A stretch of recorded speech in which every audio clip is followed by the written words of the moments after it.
Assalamualaikum warahmatullahi wabarakatuh. Ustadz, bahwa di dalam surat Ibrahim ayat 14 itu dikatakan bahwa nanti setan itu akan dihujat oleh penghuni neraka, dan setan akan membela diri bahwa kenapa kamu ikut ajakanku, saya cuma mengajak begitu. Pertanyaan saya adalah bagaimana proses setan itu menggoda manusia, proses penggodaannya ke fulan A katakanlah, dan di fulan A dia berhasil menggoda, tetapi ke fulan B nggak berhasil menggoda. Bagaimana kita punya kiat atau pedoman atau prinsip atau mungkin perlindungan pada Allah untuk ini? Terima kasih. Quran surah ke-15 ayat 40. Ya, silakan dicatat atau nanti langsung dibuka mushafnya. Surah 15 itu surah apa? Al-Hijr. Apa artinya Al-Hijr? Kalau batu hajar, ya kan? Kalau batunya disusun menjadi semacam sekat, baru bentuk benteng, ya kan? Membentuk satu ruang seperti benteng, itu hijr namanya. Kalau ruangnya sudah rapi disebut hujrah. Karena itu kamar disebut hujrah. Kalau kamarnya sudah agak banyak, maka disebut dengan bait. Kalau tempat istirahat sementara disebut manzil. Karena itu residence-nya ambassador itu disebutnya manzil dalam bahasa Arab, ya, karena tempat singgahnya sementara. Hijr itu asalnya benteng. Jadi ada orang-orang yang punya benteng, yang dengan benteng atau perisai itu dia mampu menjaga dirinya dari godaan-godaan setan. Intinya setan nggak tembus. Dia mau goda dari depan, dari belakang, dari kanan, dari kiri, tapi nggak tembus. Ya, maka intinya di ayat ke-40 itu pengakuan setan sendiri, Pak. Setan sendiri yang menyampaikan di hadapan Allah Subhanahu wa taala. Nanti statementnya ada di beberapa tempat seperti di An-Nisa, di Al-A'raf, dan puncaknya di Al-Hijr. Nah, di Al-A'raf kita temukan dia katakan akan aku goda dari depan, belakang, kanan, kiri. Di An-Nisa aku akan ambil bagian tertentu dari manusia untuk aku provokasi, kan?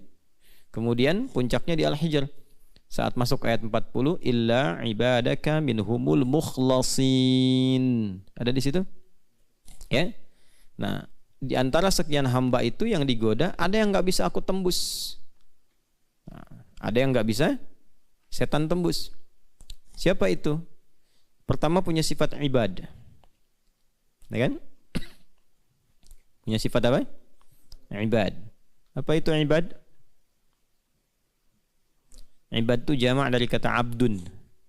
Jamaknya disebut dengan ibadun. Abdun itu singkatnya hamba yang mengoptimalkan ibadah. Para nabi, rasul, ketika ibadahnya optimal, itu dipanggilnya bukan dengan nabi lagi, dengan abdun. Rasulullah SAW saat diisrakan, saking tingginya ibadahnya, diisrakan oleh Allah. Panggilannya bukan rasul, bukan nabi, tapi abdun. Quran surah ke-17 ayat 1 itu, subhanalladzi asra bi abdihi. Nabi Zakaria saat meminta keturunan pada Allah dan meningkat ibadahnya, kan sering sholat, mendekat pada Allah, taqarrub, itu dipanggilnya abdun. Quran surah ke-19 itu ayat 2, dzikra rahmati rabbika abdahu Zakaria. Kan? Nabi Daud, Nabi Sulaiman sama. Ni'mal abdu innahu awwab.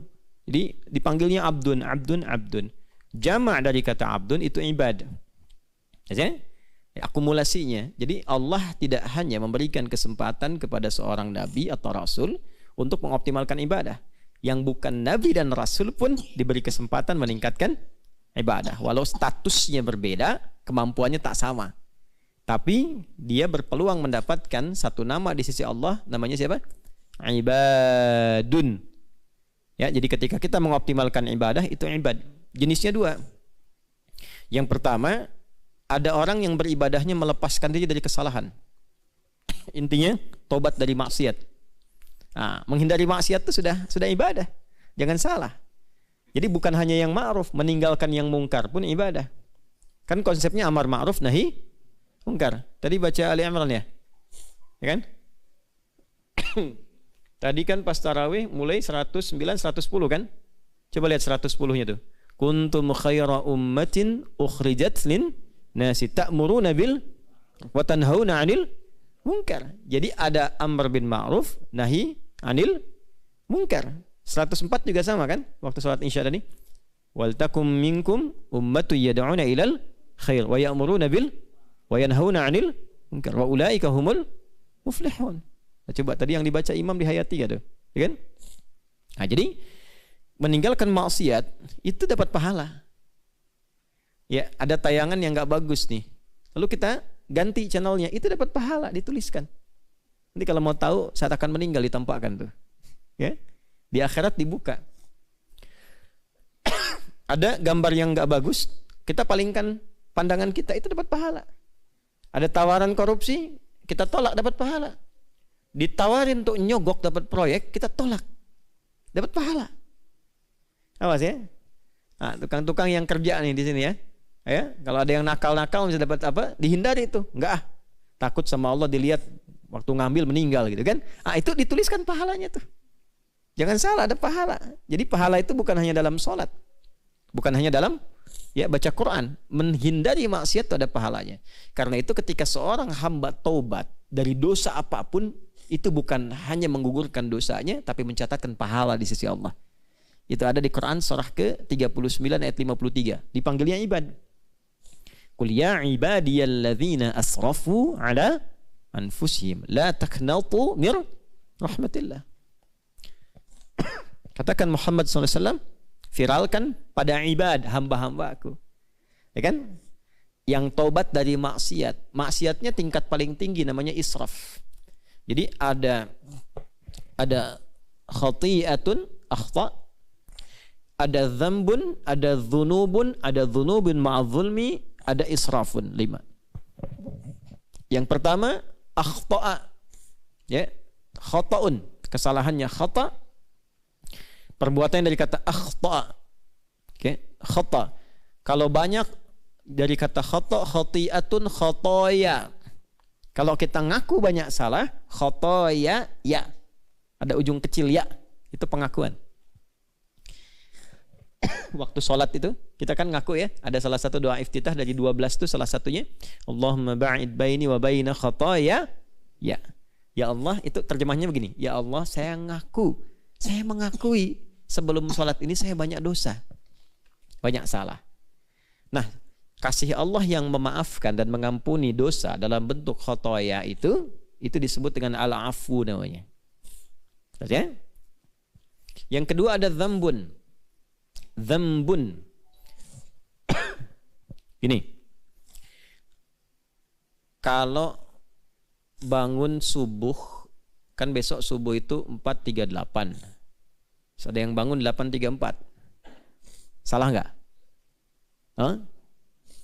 Salah. Dosa nggak? Ah, belum tentu.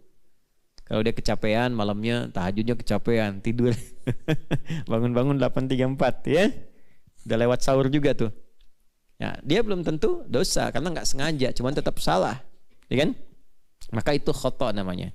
Akhta'a, sifat Allah yang memaafkan, mengampuni itu disebut al-afu. Kalau dia sengaja meninggalkan subuh, dosa nggak? Dosa. Nah, namanya berubah dari khata jadi dzambun. Allah pun tidak menginginkan hambanya punya dosa. Lahir bersih kok pulang kotor. Lahirnya kan bersih, makanya orang ketawa kan. Coba ada nggak ada anak lahir ibunya nangis, ada nggak? Bapaknya nangis, tetangganya nangis, nggak ada. Yang ada ketawa, anaknya nangis, orang menyambut ketawa. Kok bisa pulangnya kotor? Lahir bersih, pulang pun bersih lagi.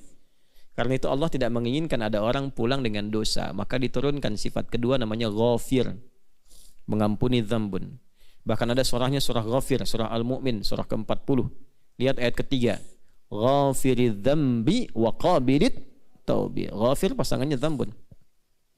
Udah enggak sholat subuh, ngajak temennya enggak sholat subuh juga. Salah enggak? Salah, dan double salahnya. Udah enggak sholat, ngajak temennya enggak sholat. Sholat nomor 2. Nomor 1 tiduran dulu juga. Baik.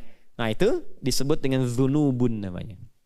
Jadi ada khati'atun, ada dzambun, ada dzunubun. Allah turunkan sifat ketiga namanya Ghaffarun. Ghaffar. Al-afu, ghafir, ghaffar. Quran surah Nuh ayat 10. Faqultu astaghfiru rabbakum innahu kana ghaffar. Kenapa di situ redaksinya Ghaffar bukan Ghafir? Innahu kana ghafira. Karena umatnya Nabi Nuh sudah keterlaluan. Bukan sekali dua kali. Sudah mengancam melempar Nuh, sudah mengancam kemudian mengusir Nabi Nuh, kan nanti puncaknya menantang azab. Makanya di situ Allah masih sayang, diturunkan kata apa? Ghaffar. Sudah enggak subuh, ngajak temannya enggak subuhan, mencela orang yang subuhan. Memang dia itu terlampau soleh aja, mentang-mentang namanya soleh. Kita juga Hendrik biasa aja katanya. Nah itu udah enggak subuh, ngajak teman enggak subuh, mencela yang subuhan. Nah itu disebutnya dzunubun ma'azzulmi. Ada zalimnya. Dzunubun ma'azzul zulmi. Udah zalim, ya, kemudian dosa berlipat. Itu contohnya yang terkait kasus itu Quran surah kedua ayat 114.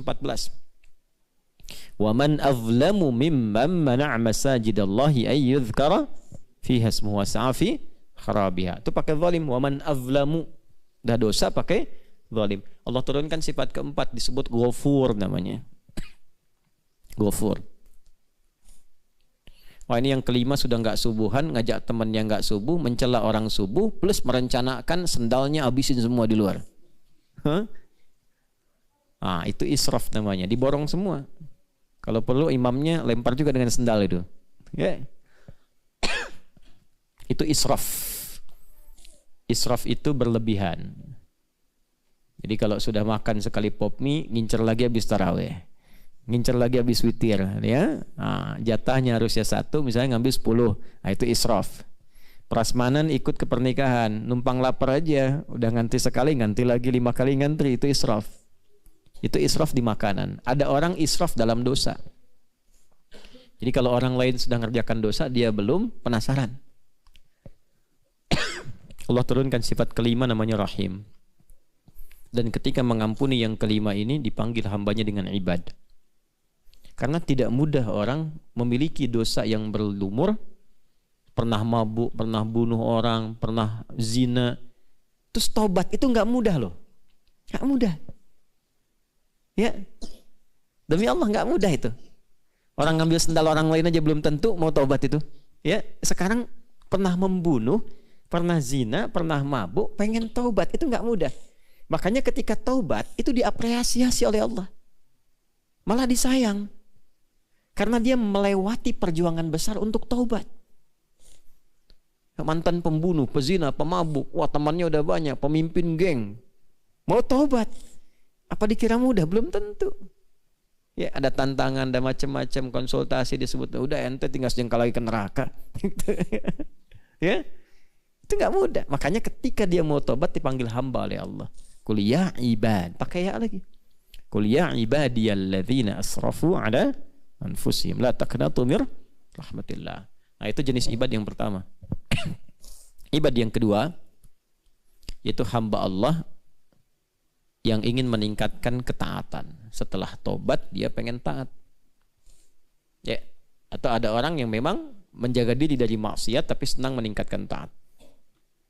Senang sholat, senang baca Quran, ya, senang puasa, ya, senang aja, senang meningkatkan ketaatan.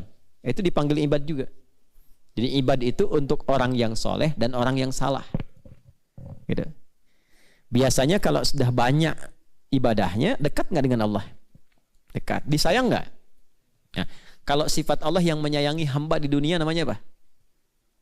Rahman. Makanya kulidullaha awidur Rahman. Karena itu bagi hamba yang taat ini yang sudah meningkat ibadahnya, ibadnya ditambah dengan Rahman. Ya, surat Al-Furqan. Wa ibadur rahmanil ladzina yamshuna 'alal ardi hauna wa idza khatabahumul jahiluna qalu salama. Nah, kita di Ramadan ini diminta oleh Allah meningkatkan diri menjadi ibad. Kalau banyak maksiat, banyak tobat. Kalau bisa menjaga diri dari maksiat, tingkatkan taat. Sehingga naik status jadi ibad. Kalau sudah jadi ibad, belum minta, langsung dijawab. Karena Allah tahu kalau hamba itu meningkatkan taat pasti ada maunya. Pasti minta.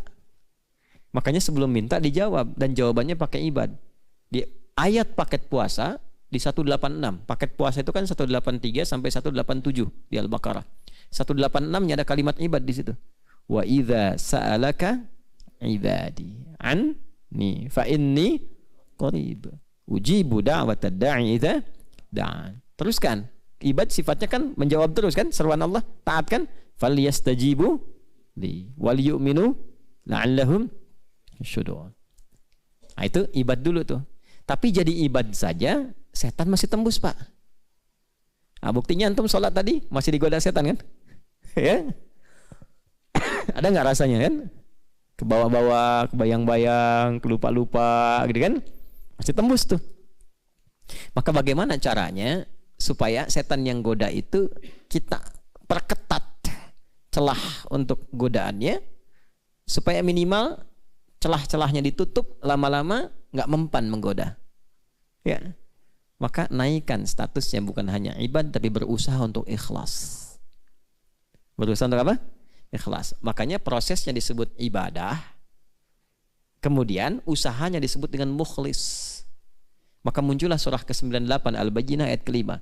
Wa ma umiru illa liya'budullaha mukhlishina lahuddin. Berusaha ikhlas. Karena itu di ayat puasa tadi, falyastajibuli wal yu'minu bi. Iman di situ ikhlas maksudnya. Jadi tanpa pamrih, kalau mau tarawih, udah niatkan aja lillah. Nanti siapapun imamnya, apapun yang dibaca, kita bersyukur. Karena niatnya karena Allah kok, Allah yang pilihkan. Ya kan? Kalau kita mau puasa, niatkan lillah. Jangan diniatkan karena lihat waktunya, jam berapa buka nih, jam berapa sahur, apa menunya. Nanti begitu yang didapatkan bukan sesuai harapan, kecewa, kenalah puasanya. Aduh, capek-capek nahan 8 jam, dapatnya cuman kentang. 12 jam tahan-tahan, dapat cuman teri, kemarin ayam, kan? Nah, yang kena puasanya. Padahal yang disoal makanannya kan? Kan? Nah, jadi kalau kita sudah niatnya lillah, apapun yang didapat itu lapang. Nanti kalau sudah lapang semua, nah, lapang semua. Jadi lapang semua itu dalam bahasa hadisnya disebut dengan halawatul iman. Dia melihat semuanya sebagai anugerah Allah. Ajaban di amril mu'min. Sangat mengagumkan perkara orang beriman. Maksud iman di situ orang yang ikhlas. Ya, jika dia mendapati kebaikan, dia bersyukur. Jika dia mendapatkan duka, dia bersabar. Jadi dia melihat semuanya itu sebagai pemberian Allah. Sakit, alhamdulillah bisa sabar. Sehat, alhamdulillah bisa syukur. Dapat proyek, alhamdulillah bisa bersyukur. Nggak ada proyek, alhamdulillah bisa sabar. Toh dengan belum adanya proyek saya bisa ngaji, saya bisa tahajud, bisa sholat, bisa doa. Kan? Begitu dapat proyek, alhamdulillah bisa sedekah. Ya, bisa semangat. Nah, itulah yang disebut dengan syukur dan sabar. Kalau semua terlihat seperti itu, berubah dia dari mukhlis jadi mukhlas. Hasilnya itu mukhlas. Pak Mukhlas, bapak yang berhasil ikhlas. Pak Mukhlis, bapak yang berusaha ikhlas. Kan? Masjid Al-Ikhlas, masjid yang mendidik kita supaya punya sifat ikhlas. Jelas ya? Itulah mukhlis dan mukhlas. Kalau sudah mukhlas, susah setan menggoda. Tapi mukhlasnya harus punya sifat ibad. Sebab kalaupun namanya mukhlas gak punya sifat ibad, susah.